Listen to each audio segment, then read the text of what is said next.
हिंदुस्तान के अंदर करोड़ों लोग मर चुके हैं। तो उनकी आत्मा इस देश के प्रधानमंत्री को शाप दे रही है। उनके दुकान बंद कर दिए, उनकी इकोनॉमी कम्प्लीटली खत्म कर दिए। बीजेपी बिल्कुल साफ होने वाली देश से इस बार बिल्कुल साफ होने वाली है। राहुल गांधी पीएम बनने वाले हैं। युवा हैं, वैसे भी युवा है। 54 साल का कहाँ युवा हो सकते हैं? आप ये कह सकते हो कि राहुल गांधी 54 साल के युवाओं की भावना समझते हैं? ये नहीं कह सकते 54 साल का युवा नहीं होता। नहीं, 54 साल के युवा हैं आज के टाइम में। तो युवा है, बिल्कुल युवा है। प्रधानमंत्री बनेंगे, बिल्कुल प्राइम मिनिस्टर बनेंगे देश के। उनके दादा परदादा आज से उन्होंने काम करा है। पूछ रहा हूँ 54 साल का युवा कैसे हो सकता है? 54 साल का युवा ही आज के टाइम में। तो ऐसी बात ये कहिए, आप ये कह सकते हो कि 54 साल के जो हैं राहुल गांधी जी वो युवाओं के हित की बात कर रहे हैं? ये कह सकते हैं युवा के हित की बात कर रहे हैं। युवा है। 1984 में youngest prime minister of India 1984 में जब राजीव गांधी की उम्र थी 42 years. So how is that prime minister of India late Bharat Ratna Rajiv Gandhi. So इसी तरह Rahul Gandhi will become the prime minister of India. आप 54 समझ रहे हैं, लेकिन उससे भी कम उम्र का इंसान इस देश का प्रधानमंत्री बनने वाला है। इस देश का प्रधानमंत्री राहुल गांधी बनने वाला है, इसीलिए कि 10 साल जो देश के जुमलेबाज प्रधानमंत्री की हरकत जो है 140 करोड़ लोगों के दिमाग में आ चुकी है। ये 140 करोड़ जनता कभी भी देश के प्रधानमंत्री को एक्सक्यूज नहीं करेंगे।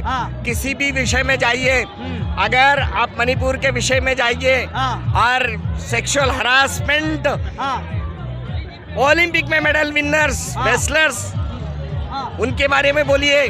अगर किसान के बारे में बोलिए, इलेक्ट्रल बॉन्ड का fraud, that is the different, machine का fraud, that is the different, और नोटबंदी बोलिए, जीएसटी बोलिए, अडानी का फ्रॉड बोलो, अंबानी का फ्रॉड बोलो, शेल कंपनी नकली ऑस्ट्रेलिया में ओपन कर इस हिंदुस्तान के 20,000 करोड़ लेके जाके ओपन करना, ये समझिए। सो ऐसे नंबर ऑफ फ्रॉड इस देश के प्रधानमंत्री करे हैं। तो इसीलिए इस देश की जनता देश के प्रधानमंत्री को कभी भी मानने वाली नहीं है। आज अगर कोविड-19 की याद करें तो लाखों लोग हर राज्य में गुजर चुके हैं। हिंदुस्तान के अंदर करोड़ों लोग मर चुके हैं। तो उनकी आत्मा इस देश के प्रधानमंत्री को शाप दे रही है। उनके दुकान बंद कर दिए, उनकी इकोनॉमी कम्प्लीटली खत्म कर दिए।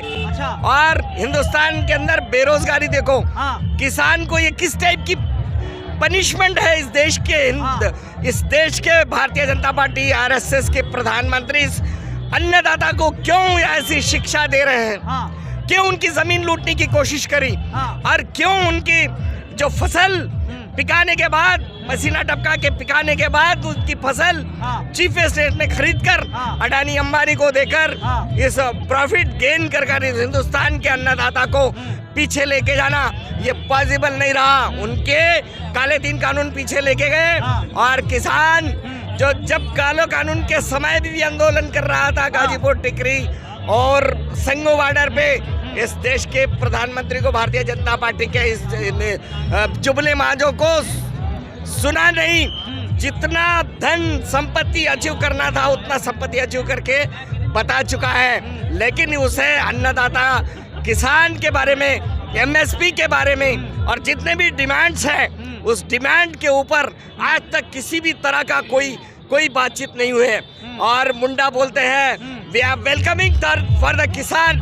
अरे किसान जब आपके पास आने के लिए राजी है, किसान इस देश के 48 संगठन आपके पास आके बात करने के लिए राजी है, तो उनको गोलियों से मारते हो, खीले रोड के ऊपर बिछा के रखते हो और आंखों के अंदर बॉम्ब फेंकते हो, मिसाइल फेंकते हो। ये कैसे देश के प्रधानमंत्री को कोई डेमोक्रेसी है?